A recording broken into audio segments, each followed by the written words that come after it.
Hey, We hope you've had a good week. How's your week been, Karen? oh, it's been really good.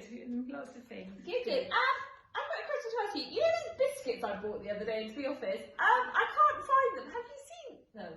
Well, I'm sorry. I was really hungry the other day and You ate all my biscuits. I'm really sorry. Can you forgive me? Well, okay. I'll She buy said you sorry. another packet. Okay, yeah, I'll forgive you. All That's right, fine. thank you.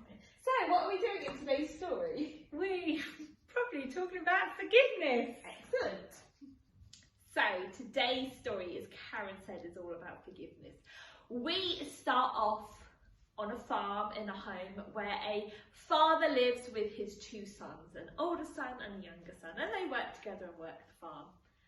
And one day, the younger son comes up to the father and he says, I want my part of my inheritance now. Which basically was the son saying to the dad that, well, he wished he wasn't around anymore because he wants his share of the money. And the father went, well, okay, if you want your share of inheritance, take it. So the younger son took the money and he left. He left his dad, he left his brother, he left everyone, and he went.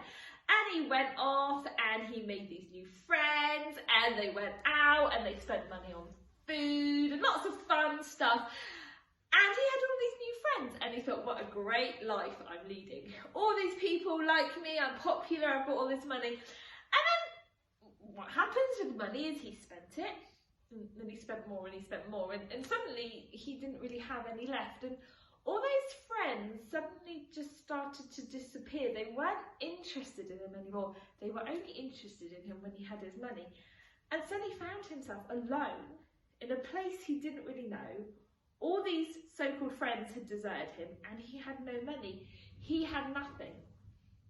He ended up getting a job where he would feed pigs. And you know what? He sat there in despair and he thought, what have I done? He said, even the pigs here are eating better than I am. I had it all back at home, but now I've got nothing. But he decided he would make the journey home. So he goes home. And the Bible tells us that he got to the bottom of the road, he could see the farmhouse in the distance. And as he started to walk there, his father saw him from far off. And you know what? His father didn't stay put. His father ran down that path and he grabbed his son in his arms and gave him the biggest hug. And the son was like, Dad, I am so sorry. And the father was like, do you know what? It doesn't matter. You were gone and now you're back. I thought you might be dead, but now you are alive. I am so pleased. Let's celebrate. And he told his servants, get my son a cloak, get him some jewellery. We're going to kill a fatted calf and have a party. You would think the story ends here, but we have a little bit more. Then the older son comes along, and the older son's really annoyed. He's like, what are you doing, Dad? I stayed here all the time, and what do I have? He, on the other hand, runs off, squanders all your money, and now you're having a party for him. The elder son is really jealous. And the dad says to the son, oh, but son, everything I have is yours. You ask me for anything and I will give it to you. But my young son, who I thought might be dead, is now alive and we are actually totally going to celebrate that.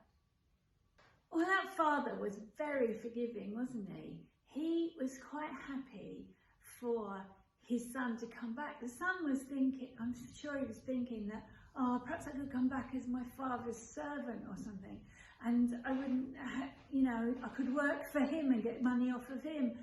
But the father said, no, and he greeted him. He was so excited to have him back. He forgave him all those terrible things that he'd gone off and done. He was just so pleased to have him back. The older son, on the other hand, he was very grumpy and he didn't want his son, his brother, to have all these things. He didn't want him welcomed back into the home, but he needed to be welcomed back. And you know what? God welcomes us. Whatever we do wrong, whatever we might say about him, or whether we get upset with other people or are annoyed, God always welcomes us into his family and wants us to be part of his family and will forgive us everything we've done. if we come and ask for his forgiveness, and he will love us forever. Right, let's pray. Dear Lord, thank you for the forgiveness that you give us when we do wrong. Help us to come to you when we do wrong and say sorry. But Lord, help us with other people. Help us to ask for forgiveness when we do wrong, but also help us to give forgiveness when it's needed. Help us, Lord, and we thank you that you're such a great example of how to forgive. In your holy name. Amen. All right, so that's it for this week. We look forward to seeing you next week with another story of Jesus. Bye. Bye.